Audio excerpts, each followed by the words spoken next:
আসসালামু আলাইকুম viewers, welcome back to my channel. আশা করি সবাই ভালো আছো। সাবস্ক্রাইব করে যারা আমার পাশে আছো তাদের সবাইকে অনেক অনেক ধন্যবাদ।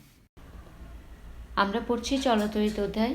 তোমরা জানো চলতরিত অধ্যায়টি পদার্থবিজ্ঞানের সবচেয়ে গুরুত্বপূর্ণ একটা অধ্যায়। এই অধ্যায়টি অবশ্যই আমাদের সকলকে খুব গুরুত্ব সহকারে পড়তে হবে। এটি যদি আমরা না বুঝে পড়ি, না জানি, তাহলে আমাদের বাস্তবিক জীবনে অনেক কিছুর সাথে কিন্তু আমরা এটা সমন্বয় খুঁজে পাবো না। এটা খুব একটা গুরুত্বপূর্ণ অধ্যায়। আমরা চলতরিত অধ্যায়টিকে কতগুলো টপিকসে ভাগ করেছি। এর মধ্যে ইতিমধ্যে আমি পূর্বে আরও কিছু টপিকসগুলো নিয়ে আলোচনা করে ফেলেছি। যে টপিকসগুলো আমাদের আগে আলোচনা করা হয়েছে সেই টপিকসগুলো হচ্ছে তড়িৎ প্রবাহ ও বিভব পার্থক্য, ওহমের সূত্র, এগুলো, রোধের নির্ভরশীলতা, রোধের শ্রেণী সন্নিবেশ। আমরা আগে আলোচনা করেছি তড়িৎ প্রবাহ এবং বিভব পার্থক্য, ওহমের সূত্র নিয়ে আলোচনা করে ফেলেছি। আজকে আমরা আলোচনা করব রোধ এবং রোধের নির্ভরশীলতা কি। আগামী ক্লাসে আমরা রোধের শ্রেণীবিন্যাস অর্থাৎ শ্রেণী সন্নিবেশ নিয়ে আলোচনা করব।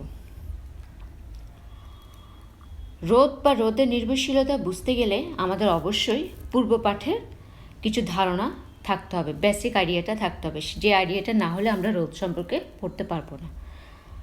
তাহলে সে আইডিয়াটা পাওয়ার জন্য তোমাদেরকে একটু পিছনের দিকে যাই, দেখি তোমাদের কতটুকু মনে আছে।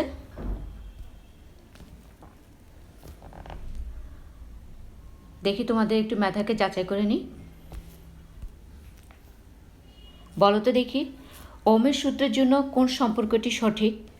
আমরা বিগত ক্লাসে পড়েছি। যারা পড়োনি বা যারা দেখতে পাওনি, তোমরা আমার পূর্বের ভিডিওটি একটু দেখে নিবে। ক, খ, গ অথবা ঘ, কোনটি হবে উত্তর? গুড, হ্যাঁ, খ, অর্থাৎ V equal to I R.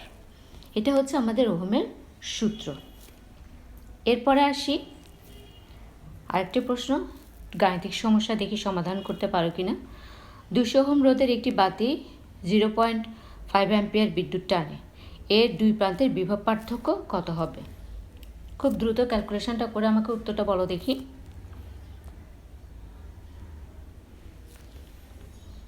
Answer কত পেয়েছো? 100। ওকে, তাহলে এই যে তোমরা বুঝতে পেরে গেছো, তাহলে আমরা ওহমের সূত্রটা সম্পর্কে ধারণা পেয়ে গেছি এবং তোমরা সে সূত্রটিকে ব্যবহার করে যে গাণিতিক সমস্যার সমাধান করতে পারছো সেটা সম্পর্কে আমাদের আইডিয়া হয়েছে। এবার আমাকে আরেকটি প্রশ্ন বলো তো দেখি, why Ohm's law is not a theory? কেন আমরা ওহমস লকে কোনো তত্ত্ব বা থিওরি বলতে পারছি না? কে বলতে পারবে? আমরা জানি যে ওহমস ল নির্ভর করছে কিসের উপরে? যে কোন একটা পরিবাহীর বিভব পার্থক্যের পরিবর্তন হবে এবং সে বিভব পার্থক্যের পরিবর্তনের সাথে সাথে কিন্তু আমাদের কি হচ্ছে? কারেন্ট চেঞ্জ হচ্ছে। তাহলে এরপরেও কেন আমি ওহমস লকে থিওরি বলতে পারি না? কারণ আমি একটু বলে দিই। কারণ হচ্ছে আমরা জানি যে তাপমাত্রার পরিবর্তনের সাথে সাথে যে কন্ডাক্টর বা যে ম্যাটেরিয়ালস, তার বডি অর্থাৎ তার ফিজিক্যাল স্টেটটা কিন্তু চেঞ্জ হতে থাকে। ফলে তার ভিতরে যে ইলেকট্রনগুলো আছে সে দ্রুত মুভমেন্ট করতে থাকবে এবং এই টেম্পারেচারের ফলে কিন্তু ইলেকট্রনগুলো কি এক প্রান্ত থেকে অপর প্রান্তে চলাচল করছে টেম্পারেচারের কারণে। কিন্তু এটা বিভব পার্থক্য অথবা পোটেনশিয়ালের উপরে ডিপেন্ড নয়। সে কারণে আমরা ওহমস লকে থিওরি বলতে পারছি না। তাহলে ওহমস লটা কিসের উপর নির্ভরশীল বলছি? যে this is depend on flow of electron. Okay, তাহলে আমরা আসলে আজকের পাঠের আলোচনায় চলে যাই। আজকের আমাদের আলোচনার বিষয়বস্তুটি হচ্ছে রোধ বা রেজিস্ট্যান্স। ওহমস ল বা ওহমস ফর্মুলাটা কী ছিল? বাচ্চারা সবাই একটু পাঠে মনোযোগ দাও, আমি কি বলতে চাচ্ছি। ওহমস লটি ছিল কি? ভি ইকুয়াল টু আই আর। আমি আর এবং ভি এর মধ্যে যদি একটু রিলেশন নেই তাহলে সম্পর্কটি দাঁড়াচ্ছে R equal to V divided by R. তাহলে যদি ভোল্টেজ কনস্ট্যান্ট হয় তাহলে আমরা আর পাচ্ছি R is proportional to 1 by I.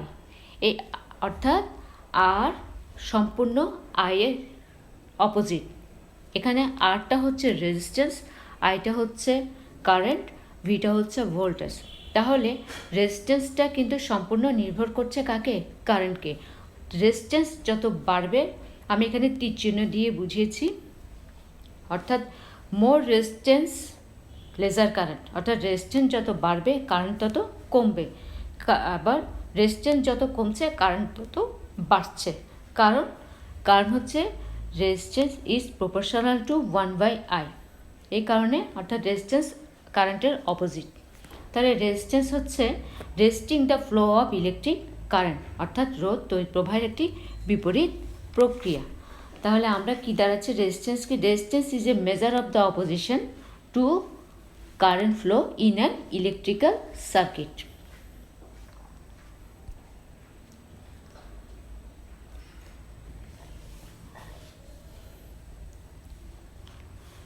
রেজিস্ট্যান্সটা কি আমি আর একটু খোলাভাবে যদি বলি, মনে করো কোনো একটা গভর্নমেন্ট কোনো একটা রুলস অ্যাপ্লাই করে দিল, আমাদের উপরে ফোর্স ক্রিয়েট করলো, আমরা সেটাকে মেনে নিতে পারছি না, দিস ইজ দ্য রেজিস্ট্যান্স। অথবা মনে করো এই যে করোনাকালীন সময় আমরা করোনার মোকাবিলা করছি, সেটাই হচ্ছে একটা রেজিস্ট্যান্স। এই চিত্রের মধ্য দিয়ে দেখো আমি রেজিস্ট্যান্সকে হচ্ছে রেজিস্ট্যান্স কী করছে? চার্জকে কারেন্টকে বাধা দিচ্ছে। কারেন্টকে বাধা দেওয়া মানে চার্জকে বাধা দেওয়া। চার্জ কোত্থেকে আসছে? কন্ডাক্টর। কন্ডাক্টর মানে কি? কন্ডাক্টর হচ্ছে ইলেকট্রন, অর্থাৎ কন্ডাক্টর হচ্ছে ফ্লো অফ ফ্রি ইলেকট্রন। তাহলে এই ইলেকট্রনকে বাধা দিচ্ছে কে? রেজিস্ট্যান্স। তাহলে এই রেজিস্ট্যান্স তাহলে কীভাবে বাধা দেয়? বাধাটা কিভাবে দিচ্ছে? আমরা কী করে বুঝতে পারবো যে রেজিস্ট্যান্স তাকে বাধা দিচ্ছে, এই কারেন্টগুলোকে বাধা দিচ্ছে? কীভাবে সে বাধাগ্রস্ত হচ্ছে ইলেকট্রনগুলো? একটু যাই, আমার কিছু প্রশ্ন থেকে তোমরা খুব ইজিলি সে বাধাটা কিভাবে হচ্ছে বুঝতে পারবে। বলো দেখি, পরিবাহীর ভিতরে কি কি কণা দ্বারা গঠিত? কোনো একটা পরিবাহী, আমি একটা পরিবাহী নিলাম, সেটা গোল্ড হোক, সিলভার হোক, কপার হোক, সে পরিবাহীর অভ্যন্তরে কোন কোন কণাগুলো থাকে বা কি কি ম্যাটেরিয়ালস দ্বারা পরিবাহী মানে তৈরি করা হচ্ছে? এটা কি পরমাণু, এটা ইলেকট্রন, নাকি অপদ্রব্য, নাকি সবগুলোই থাকে একটা পরমাণুর ভিতরে? কে বলতে পারবে? কি মনে হয় উত্তরটা কি হতে পারে? ইলেকট্রন। কিভাবে সম্ভব? পরমাণু ছাড়া কি ইলেকট্রন থাকবে? আমরা জানি না, কারণ আমি বলতে পারবো যে প্রত্যেকটা পরমাণুর ভিতরেই কিন্তু ইলেকট্রন বিদ্যমান। তাহলে ইলেকট্রন কিন্তু পরমাণু ছাড়া সম্ভব নয়। তাহলে অপদ্রব্য, অপদ্রব্য বলতে কি? ভেজাল। ভেজাল তো প্রত্যেকটা জিনিসের ভিতরে ভেজাল আছে। তাহলে সে ভেজালটা কি? মনে করো আমি একটি কপার ওয়্যার নিলাম, একটা কপার ওয়্যার। আমাকে বলতে পারবে তোমরা, এই যে কপার ওয়্যারটা আমি নিয়েছি, এই সব কপার ওয়্যারটা 100% সলিড, মানে এটা খাঁটি কপার, এর ভিতরে কোনো ধরনের ভেজাল মিশ্রিত নেই? অবশ্যই না। কেন না? কারণ প্রত্যেকটা ম্যাটেরিয়ালসের ভিতরে 96 থেকে 97% সেই পদার্থের উপকরণ থাকে, আর বাকি যে 3 থেকে 4% থাকে সেটি কিন্তু অপদ্রব্য।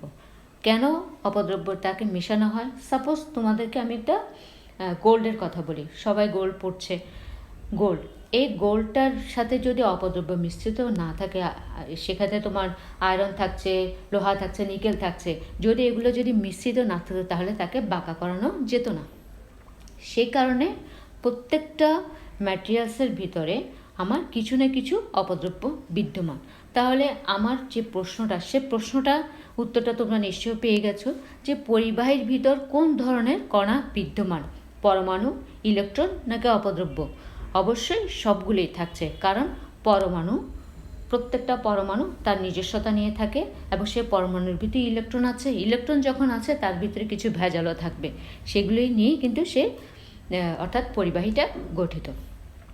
এখন মনে করো আমি যে কপারটা নিলাম, সে কপারটা তার ভিতরে এই যে পরমাণু ইলেকট্রন অপদ্রব্যগুলো কীভাবে থাকছে চলো একটু করে দেখে নিই। আমি চিত্রে একটি কপার নিয়েছি, একটা কপার অয়েল নিয়েছি, তার ভিতরের এই যে পরমাণুগুলো, যেটাকে আমি বলছি পরমাণু ইলেকট্রন এবং অপদ্রব্য মিশ্রিত কীভাবে থাকছে একটু দেখি। এই যে ছোট ছোট ব্লু আকারের যে জিনিসগুলো দেখা যাচ্ছে, এগুলো সবগুলো হচ্ছে কিন্তু ফ্রি ইলেকট্রন, আইডেন্টিফাই করে দেখাচ্ছি। এরপরে প্লাস চিহ্নিত করা যে বস্তুগুলো দেখা যাচ্ছে, সে বস্তুগুলো হচ্ছে কি, যেগুলো সম্পূর্ণ প্লাস, অনেকগুলো প্লাস প্লাস প্লাস করে আছে গ্রিন কালার, এগুলো সবগুলো হচ্ছে অ্যাটম। এরপরে ইয়েলো কালারের যে জিনিসগুলো আছে সেগুলো হচ্ছে কি ফরেন ইম্পিউরিটিস, অর্থাৎ অপদ্রব্য বা ভেজাল। এখন কথা হচ্ছে প্রত্যেকটা কন্ডাক্টরের ভিতরে অসংখ্য ফ্রি ইলেকট্রন থাকছে এবং এই ফ্রি ইলেকট্রনগুলোর এক প্রান্ত থেকে অপর প্রান্তে মুভমেন্টের কারণে কিন্তু কারেন্ট ফ্লো হচ্ছে, ইলেকট্রিসিটি চলছে। কিন্তু অ্যাটমগুলো কিন্তু নড়াচড়া করছে না, ওরা তাদের নিজস্ব অবস্থানে ওরা কি স্থির থাকছে, অর্থাৎ অ্যাটম কিন্তু নড়তে পারে না, অ্যাটম বন্ডেড, অ্যাটম একত্রিত অবস্থায় থাকে, শুধু ওরা নিজ জায়গা থেকে ওরা শুধুমাত্র কাঁপাকাঁপি করতে পারে, এরা কিছু করতে পারে না। আর ফরেন ইলেকট্রন, ফরেন বলতেছি কোনটাকে, যেগুলোকে ভেজাল বলতেছি, ওই যে যেরকম মানে কপারের ভিতরে আয়রন, নিকেল, এক্সট্রা যে জিনিসগুলো মিশ্রিত থাকবে 3%, 4%, সেগুলো হচ্ছে অপদ্রব্য। এগুলো ছাড়া কিন্তু কোনো মেটাল তৈরি সম্ভব নয়। অর্থাৎ তোমার প্রত্যেকটা মেটালের ভিতরেই কিন্তু কিছু কী থাকছে, ইলেকট্রন থাকছে, অ্যাটম থাকছে এবং কী থাকছে, ইম্পিউরিটিস বিদ্যমান, অবশ্যই সেটা মনে থাকবে। এখন আমার কথা হচ্ছে যে আমরা যে বললাম যে কলিশনগুলো হচ্ছে ইলেকট্রনগুলো, সেখানে কিভাবে সম্ভব, আমার কিছু প্রশ্ন থেকে তোমরা সেই জিনিসটা বুঝতে পারবে যে পরিবাহীর বিদ্যুৎ প্রবাহে আমি বলেছিলাম যে কিছু প্রশ্ন করবে, সে প্রশ্ন থেকে কিন্তু তোমরা তোমাদের উত্তরগুলো পেয়ে যাবে। তার ভিতরে দ্বিতীয় প্রশ্নটা হচ্ছে পরিবাহী বিদ্যুৎ প্রবাহে ভূমিকা রাখে কোন কণাটি, সেটা কি প্রোটন, ইলেকট্রন, অপদ্রব্য নাকি নিউট্রন। অর্থাৎ এক প্রান্ত থেকে কোনো একটা কন্ডাক্টরে এক প্রান্ত থেকে অপর প্রান্ত পর্যন্ত কী নিয়ে যাবে যার ফলে বিদ্যুৎ প্রবাহিত হবে, অর্থাৎ বিদ্যুৎ প্রবাহের জন্য কে দায়ী, ইলেকট্রন গুড, কারণ ইলেকট্রন এক বিন্দু থেকে অন্য বিন্দুতে প্রবাহিত হয়, যার ফলে ইলেকট্রন কারেন্ট ফ্লো করছে, গুড। আসো আমরা একটু ছবি দেখি।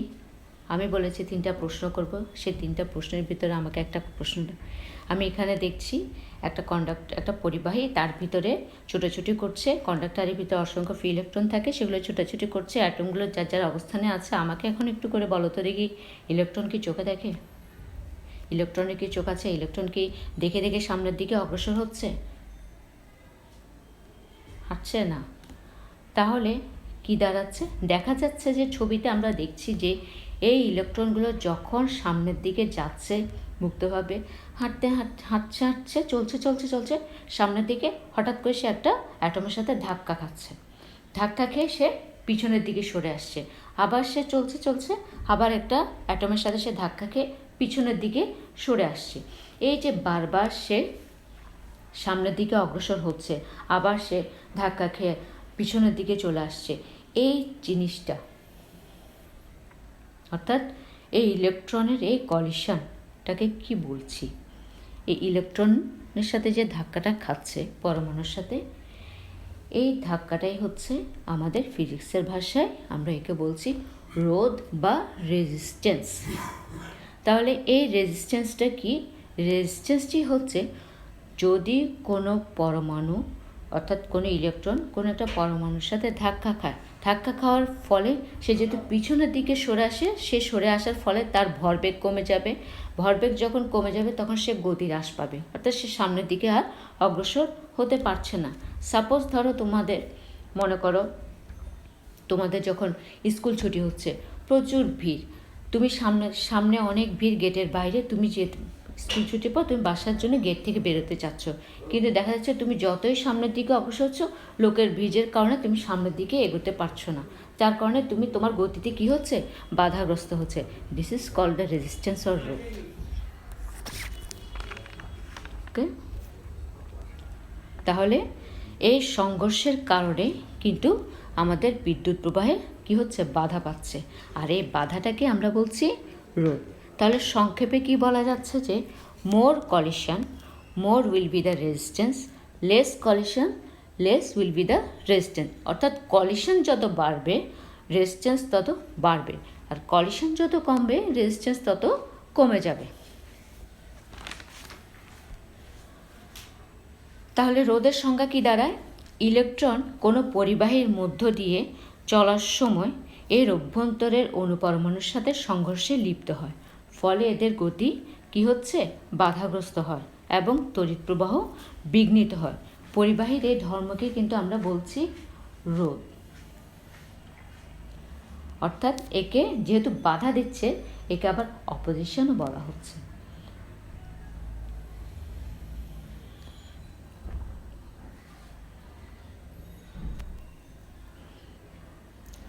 খুব ইন্টারেস্টিং একটা কথা বলছি, এত ইন্টারেস্টিং যে খুব মজা পাবো। মনে করো আমরা জানি যে 15 সেন্টিমিটার দৈর্ঘ্যের একটি পরিবাহীর এক প্রান্ত থেকে অপর প্রান্ত পর্যন্ত ইলেকট্রন অতিক্রম করতে সময় লাগে 2 মিনিট। অর্থাৎ আমি একটা কন্ডাক্টর নিলাম বা আমি একটা পরিবাহী নিলাম, এই পরিবাহীর এক প্রান্ত থেকে অপর প্রান্ত পর্যন্ত ইলেকট্রন চলে যাবে কোনো একটা ইলেকট্রন ডিভাইসে, সার্কিটে বিভব পার্থক্য তৈরি করার জন্য, এবং এই এক প্রান্ত থেকে অপর প্রান্তে যাওয়ার জন্য তার সময় লাগছে কত, 2 মিনিট। তাহলে আমার প্রশ্ন, ইলেকট্রিসিটি এত দ্রুত কীভাবে প্রবাহিত হয়? যদি 15 সেন্টিমিটার দৈর্ঘ্যের একটি পরিবাহীর ভিতরে ইলেকট্রন চলাচল করতে 2 মিনিট সময় লাগে, তাহলে মনে করো আমি যে সুইচ অন করার সাথে সাথে অ্যাট এ টাইম আমার ঘরে লাইট কী করে জ্বলে উঠলো। কীভাবে ইলেকট্রিসিটি এত দ্রুত প্রবাহিত হয়? আমরা জানি যে কন্ডাক্টরের ভিতরে যখন ইলেকট্রন চলে, সে কলিশন, অ্যাটমের সাথে তার কলিশন ঘটছে, নিজের সাথে তার কলিশন ঘটছে, ইলেকট্রনের সাথে কলিশন হচ্ছে, ইম্পিউরিটিসের সাথে তার কলিশন হচ্ছে, তো বারবার সে সংঘর্ষ জড়িয়ে যাচ্ছে, মোর কলিশন মোর কলিশন মোর কলিশন। তো তাহলে ইলেকট্রিসিটি এত দ্রুত কীভাবে প্রবাহিত হয়? Very simple.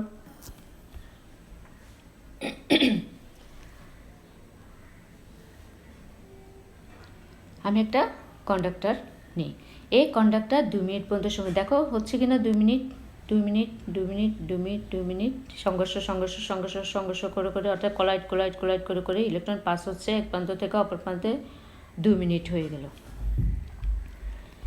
তাহলে এই 2 মিনিট অতিক্রম করলো সে এক প্রান্ত থেকে অপর প্রান্তে যেতে, এইভাবে সংঘর্ষে করে করে কিন্তু সে এই প্রান্ত থেকে অপর প্রান্তে চলে যায়, মোর কলিশন। তাহলে কিভাবে যায়? এই প্রশ্নটা তোমাদের কাছে আমার থাকলো যে তোমরা আমাকে অবশ্যই এর উত্তরটা আমার কমেন্ট সেকশানে দিয়ে দিবে। চলো আগে সামনের দিকে আগাই, নতুন করে কিছু জানি। প্রত্যেকের বাসায় কী পরিমাণ বিদ্যুৎ সাপ্লাই হয়? আমরা জানি যে প্রত্যেক বাসা বাড়িতে বিদ্যুৎ সাপ্লাই পরিমাণ কত, যে সবাই জানো, সবাই বলতে পারবে বিদ্যুৎ সাপ্লাই কতটুকু বিদ্যুৎ সাপ্লাই হয়? অবশ্যই 220 ভোল্ট। গুড। এখন আমি বললাম যে আমার বাসায় যে 220 ভোল্ট বিদ্যুৎ সাপ্লাই দিয়েছে, সে 220 ভোল্ট বিদ্যুৎ সাপ্লাই আমার প্রয়োজন নেই। আমি এত বিদ্যুৎ সাপ্লাইয়ের জন্য, অর্থাৎ আমার 220 ভোল্ট লাগছে না, আমাকে আরও কম বিদ্যুৎ সাপ্লাই দাও। আমি একে আরও কমাতে চাচ্ছি, বলছি আমাকে 22 ভোল্ট দাও, বাকি সবগুলো অন্যের ভিতরে দান করে দাও। এটাকে আমি করতে পারবো? নিজেকে ভোল্টেজ চেঞ্জ করতে পারবো? অবশ্যই না। তাহলে কিন্তু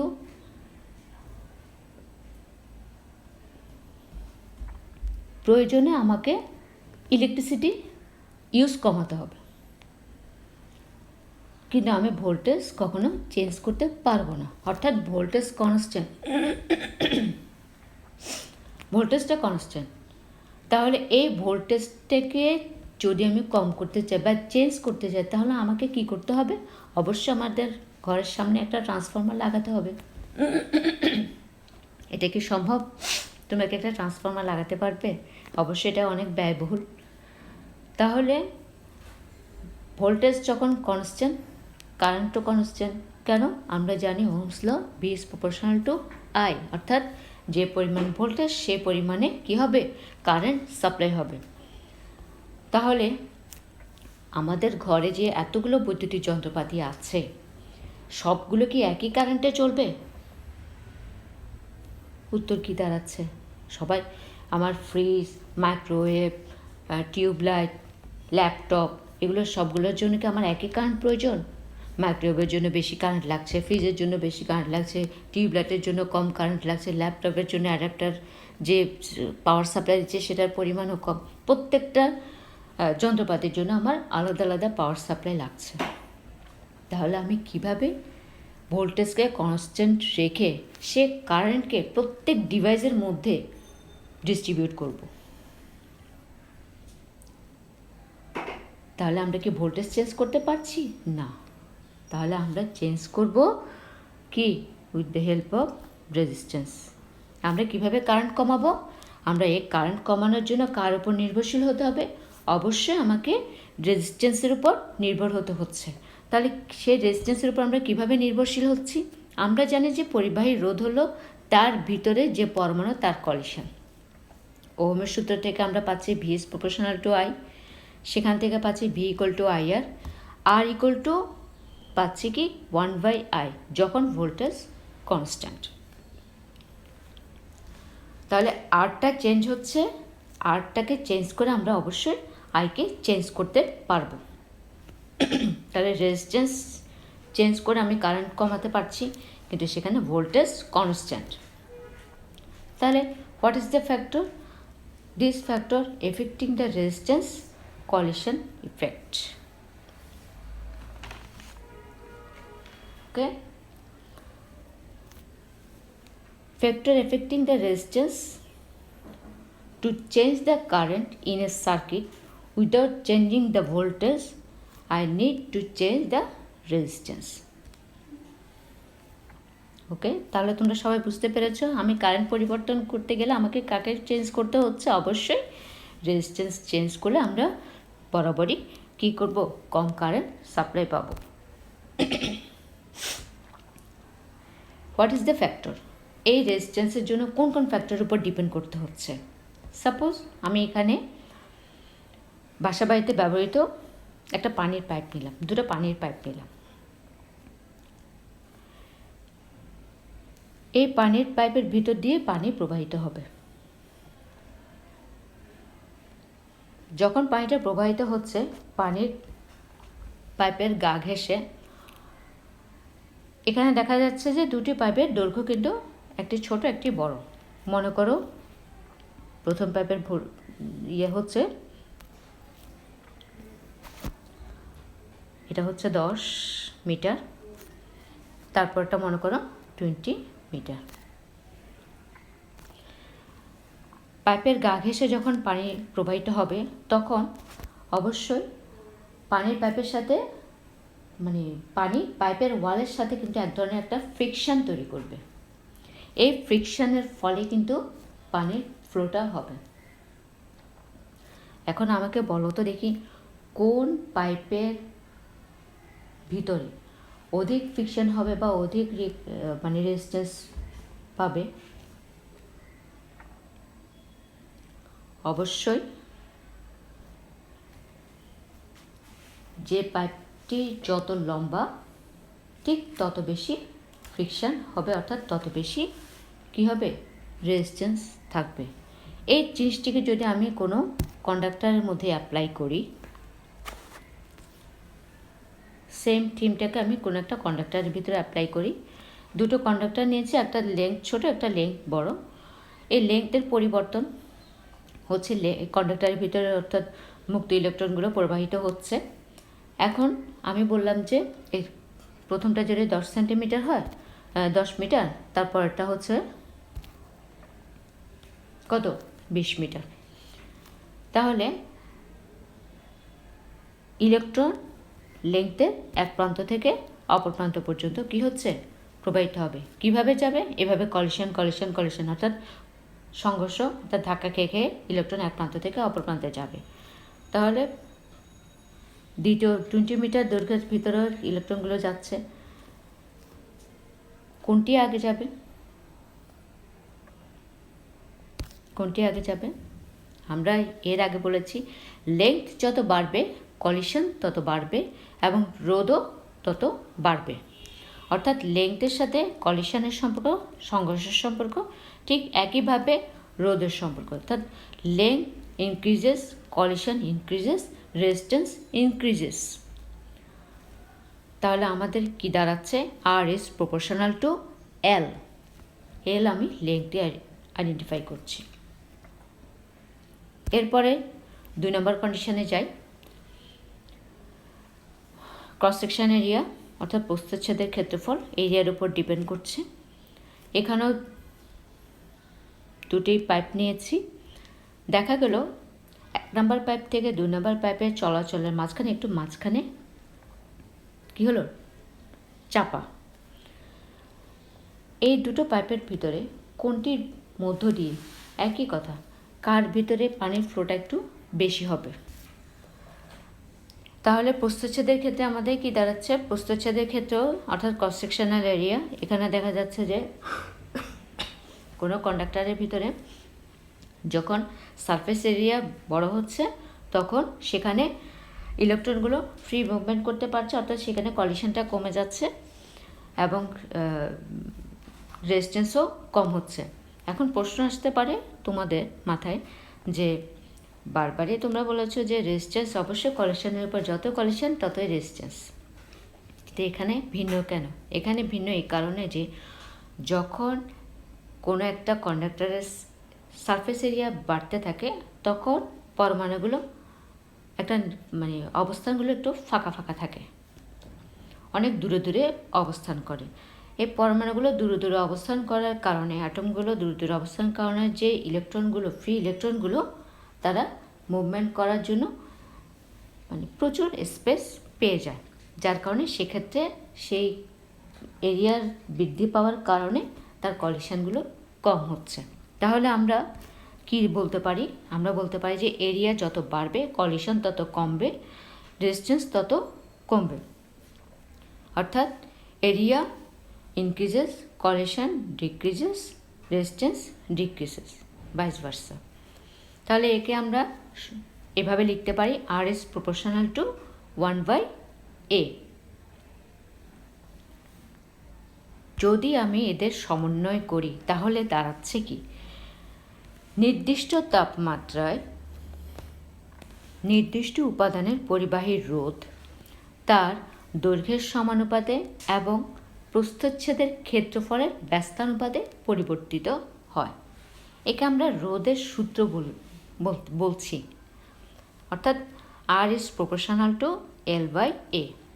এখানে প্রপোর্শনালকে যখন ওমিট করি, এবং এটি কখন প্রযোজ্য হবে, যখন তাপমাত্রা এবং তার উপাদানের কনস্ট্যান্ট থাকবে।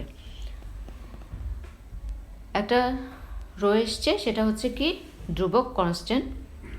এই রো একটি গ্রিক লেটার, এর মান কিন্তু উপাদান এবং তাপমাত্রার উপর নির্ভরশীল, পরিবাহীর উপাদান এবং তাপমাত্রার উপর নির্ভরশীল। তাই একে ওই তাপমাত্রায় পরিবাহীর উপাদানের আপেক্ষিক রোধ বা রোধকত্ব বলে। তাহলে রোধকত্ব বলতে আমরা কি বুঝি আমরা পরবর্তীতে জানব। আমরা এই যে রোদের যে সমীকরণটা পাচ্ছি, সেই সমীকরণ থেকে কিন্তু আমরা অনেকগুলো গাণিতিক সমস্যার সমাধান করতে পারবো। পরীক্ষায় প্রায় গাণিতিক সমস্যাগুলো কিন্তু এই অঙ্কটা থেকে আসছে, সূত্র থেকে আসছে। এর যে কোনো তিনটি যদি তোমরা মান দেওয়া থাকে, অবশ্যই তোমরা অপরটি মান বের করতে পারবে। সে কারণে সূত্রটি তোমরা বা সমীকরণটি তোমরা একটু ভালো করে দেখে নেবে। তাহলে আমরা এবার আসি কি, হোয়াট ইজ রেজিস্টিভিটি। রেজিস্টিভিটি কি? আমি এখানে একটা মেটাল নিলাম। এখানে দেখা যাচ্ছে তার এরিয়া আছে, তার লেংথ আছে, সব কিছু আছে, তার রেজিস্ট্যান্স আছে, কিন্তু রেজিস্টিভিটিটা অবশ্যই নির্ভর করবে তার নিজস্বতার উপরে। প্রত্যেকটা মানুষের তার নিজস্ব কিছু বৈশিষ্ট্য থাকে, সেটাই হচ্ছে তার রেজিস্টিভিটি। যেমন ধরো আমি কথা বলছি, আমি তোমাদের সাথে যে ভয়েসে কথা বলছি, সেখানে আমার দৈর্ঘ্য বা আমার এরিয়ার কোনো ডিপেন্ড করছে না। আমি যদি বড় হই বা আমি যদি চুপ করে বসে তোমাদের সাথে কথা বলি, আমি দাঁড়িয়েও যদি কথা বলি তোমাদের সাথে, তাহলে কিন্তু আমার ভয়েস কিন্তু চেঞ্জ হবে না। এটাই হচ্ছে রেজিস্টিভিটি। তাহলে রেজিস্টিভিটি কিন্তু লেংথ এবং এরিয়ার উপর ডিপেন্ড নয়। তাহলে আপেক্ষিক রোধ এবং রেজিস্টিভিটির মধ্যে রোধকত্ব আর রোধের মধ্যে পার্থক্যটা কী দাঁড়াচ্ছে? অর্থাৎ কোনো নির্দিষ্ট তাপমাত্রায় একক দৈর্ঘ্য ও একক প্রস্থচ্ছেদের ক্ষেত্রফল বিশিষ্ট কোনো পরিবাহীর রোধকে আমি ওই তাপমাত্রায় ওই উপাদানের আপেক্ষিক রোধ বা বলছি, আপেক্ষিক রোধ বা রেজিস্টিভিটি বলছি।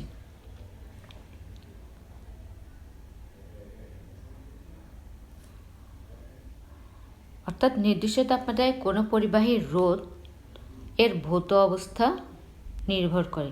রোধ নির্ভর করবে দৈর্ঘ্য এবং প্রস্থচ্ছেদের উপরে, যেটা আমরা পূর্বে পড়েছি। কিন্তু আপেক্ষিক রোধটা বা রেজিস্টিভিটিটা নির্ভর করছে শুধুমাত্র তার ফিজিক্যাল স্ট্রাকচারের উপর, তার উপাদানের উপর। তাহলে রোধ ডিপেন্ড করে লেংথ এবং এরিয়া, আর আপেক্ষিক রোধ ডিপেন্ড করছে তার ফিজিক্যাল ম্যাটারের উপরে, অর্থাৎ উপাদানের উপর নির্ভরশীল। তাহলে রেজিস্ট্যান্স এবং রেজিস্টিভিটি মধ্যে পার্থক্যটা বুঝতে পেরেছ?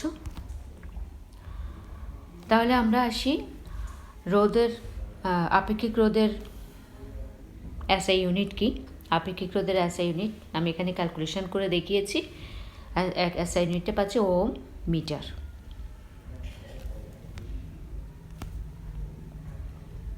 এখানে কিছু রোধকের চিত্র দেখানো হচ্ছে। এই রোধকগুলো সাধারণত আমরা কোথায় ব্যবহার করে থাকি? যে কোনো সার্কিটে যখন আমরা পরীক্ষাগারে, ল্যাবরেটরিতে যখন কোনো সার্কিট ইউজ করব, তখন